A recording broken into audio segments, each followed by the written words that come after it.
బయట ప్రపంచానికి చాలామంది గౌతమ బుద్ధుడిలా కనిపిస్తారు. కానీ లోపల స్వభావం ఏమిటి ఆలోచించాం అనుకోండి, ఒక రాక్షసుడు ఉండొచ్చు. సో ఇవాళ అమెరికాపై మన ఎక్స్టర్నల్ అఫైర్స్ మినిస్ట్రీ సరిగ్గా ఇలాంటి ఒక విషయం గురించే మాట్లాడుతున్నారు. అంటే జయశంకర్ గారు ఇంతకు ముందు కూడా ఇదంతా మీరు అరవింద్ కేజ్రీవాల్ అరెస్ట్ అయినప్పుడు జర్మనీ దేశం వైపు నుంచి ఇది చాలా అన్యాయము, మీరు ఇలాగ అరవింద్ కేజ్రీవాల్ గారిని అంటే ఒక ఢిల్లీ సీఎంని అరెస్ట్ చేయడము అనేది కరెక్ట్ అయిన పద్ధతి కాదు, భారత్లో మీకు డెమోక్రసీ అనేది మెల్లమెల్లగా పడిపోతుంది అని చెప్పి జర్మనీ వాళ్ళు అన్నారు. సో ఇమీడియట్గా అమెరికా దేశం వైపు నుంచి కూడా మేము కీన్గా గమనిస్తున్నాము, మేము మిమ్మల్ని మానిటరింగ్ చేస్తున్నాము, అరవింద్ కేజ్రీవాల్ గారి విషయంలో మీరు జాగ్రత్తగా వ్యవహరించండి. సో ఇప్పుడు అందరూ అరవింద్ కేజ్రీవాల్ గారి గురించి ఎందుకు మాట్లాడుతున్నారు? డీప్ స్టేట్ పాలిటిక్స్ అని చెప్పాలి. ఇది ఎందుకు ఇలా చెప్తున్నానంటే, ఫోర్డ్ ఫౌండేషన్ నుంచి అరవింద్ కేజ్రీవాల్ గారికి సంబంధించిన ట్రస్టుకు లక్షల రూపాయలు విరాళాలుగా వచ్చాయి. సో ఎందుకు వాళ్ళు ఇస్తారు అంటే, ఏ అధికారిని ఏ రోల్లో ఏ ప్లేస్లో పెట్టాలి, ఏ మినిస్టర్కి ఎలాంటి పదవులు ఇవ్వాలి, సో వాళ్ళ ద్వారా మా పనులు ఎలా జరుగుతాయి, ఇదంతా ఒక వ్యాపారం అండి. ఈ వ్యాపారంలో భాగంగా అరవింద్ కేజ్రీవాల్ గారు 100 కోట్ల స్కామ్లో ఇరుక్కున్నారు. సో ఇప్పుడు ఈయన్ని వీళ్ళు అరెస్ట్ చేశారు. దాంతో అమెరికా, జర్మనీ, యూరోప్లో ఎన్నో దేశాలు ఇది చాలా దారుణము అని చెప్పి మాట్లాడారు.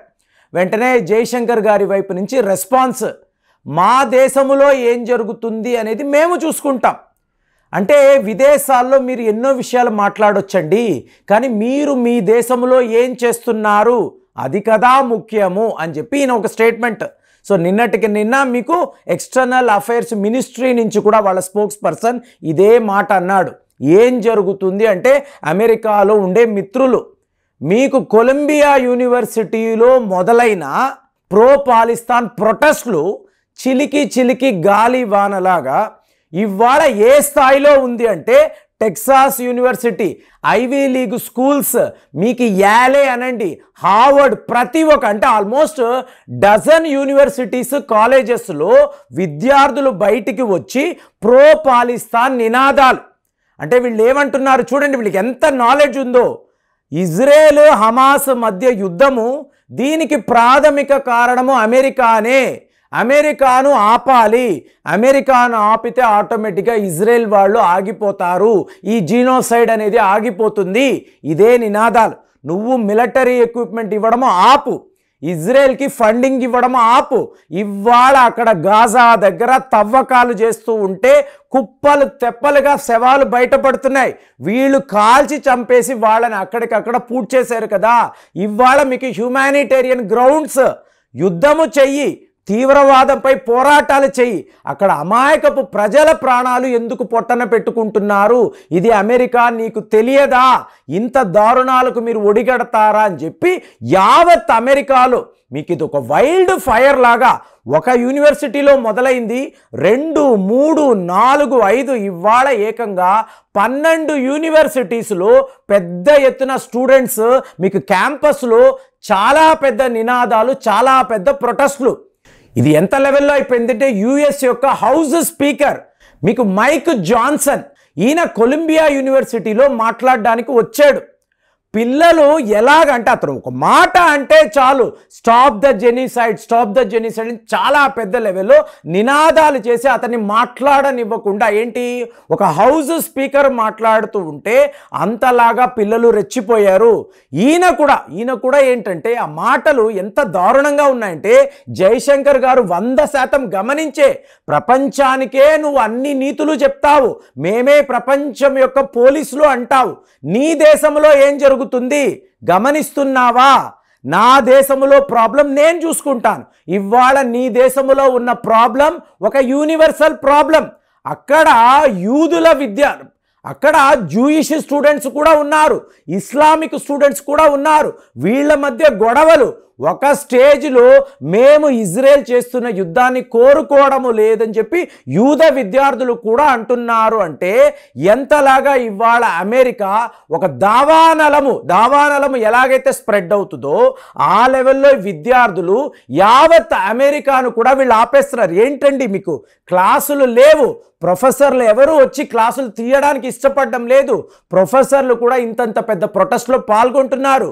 మీకు చూడండి, టెక్సాస్ గవర్నర్ గ్రెగ్ అబాట్ అంటారు, ఒకే మాట అన్నాడు, ఈ నిరసనకారులు అందరూ జైళ్లలో ఉండాలి, వీళ్ళు బయట తిరగకూడదు, వీళ్ళు అమెరికాకే ప్రమాదము, వీళ్ళు హమాస్కి సపోర్ట్గా మాట్లాడుతున్నారు, రేపు వీళ్ళు ఏం మాట్లాడుతున్నారు, అమెరికా నాయకులుగా తయారవుతారు, అంటే తీవ్రవాదులను మేము తయారు చేస్తున్నామా. 9/11 ఏం జరిగిందో, మొన్న అక్టోబర్ 7th ఏం జరిగిందో, ఇవాళ అమెరికాలో కూడా సరిగ్గా అలాంటి ఒక పరిస్థితే నేను చూస్తున్నాను. ఎవరు? అమెరికా యొక్క హౌస్ స్పీకర్ మైక్ జాన్సన్ అంటున్నారు, కనిపిస్తున్న పిల్లలు మీరు తీవ్రవాదులు రా. 9/6లో ఎవరైతే మీకు తీవ్రవాదాన్ని చేశారో, మీకు వరల్డ్ ట్రేడ్ సెంటర్స్ కూల్చారో, ఇవాళ మీరు కూడా అలాగే ప్రవర్తిస్తున్నారు అని చెప్పి ఒక హౌస్ స్పీకర్ అంటున్నాడంటే జస్ట్ ఇమాజిన్ అండి, అమెరికాలో పరిస్థితి ఎలా ఉంది. యూనివర్సిటీకి వెళ్ళే స్టూడెంట్స్ మీకు తీవ్రవాదుల్లా కనిపిస్తున్నారా? వాళ్ళ గొడవంతా ఏంటి? ఇజ్రాయెల్ యుద్ధాన్ని ఆపేయాలి. ఇజ్రాయెల్ యుద్ధాన్ని ఆపాలి అంటే అమెరికా యొక్క హిపోక్రసీ, డబుల్ స్టాండర్డ్స్. అక్కడేమో శాంక్షన్స్ అంటాడు, ఇజ్రాయెల్ చేస్తున్నది చాలా దారుణం అని చెప్పి జో బైడెన్ గారు మాట్లాడతారు. At the same time 31 billion American dollars వాళ్ళకి ఫండింగ్ ఇస్తారు. ఎందుకు ఇస్తారు? యుద్ధము చేయడానికే కదా. తీవ్రవాదం అంటున్నారు కదా. మీకు బెంజమిన్ నెతన్యాహు ఏం మాట్లాడుతున్నారండి, ఒక హమాస్ తీవ్రవాది కూడా గాజాలో నాకు కనిపించకూడదు, అంతవరకు ఈ దాడులు ఉంటూనే ఉంటాయి. ఒక తీవ్రవాదిని వెతుకుతున్నానని చెప్పి కనిపించే పిల్లలు, కనిపించే మహిళలనంతా నువ్వు కాల్చుకుంటూ పోతూ ఉంటే దీన్ని ఏమనాలి? దీనికి ఏమైనా అర్థము ఉందా? ఏదైనా లాజిక్ ఉందా? ఏమైనా రేషనల్ ఉందా? అసలు మానవతా దృక్పథంతో చూసారు అంటే తీవ్రవాదులు ఏంటి, ఆ మహిళలు ఏంటి? ఈ మహిళలు తుపాకులు పట్టుకొని మీ మీదకి వచ్చారా? ఎలా చూసుకున్నా కూడా అమెరికా ఇజ్రాయెల్కి సపోర్ట్ చేయడము అనేది ఏ రకంగా కరెక్ట్ కాదు.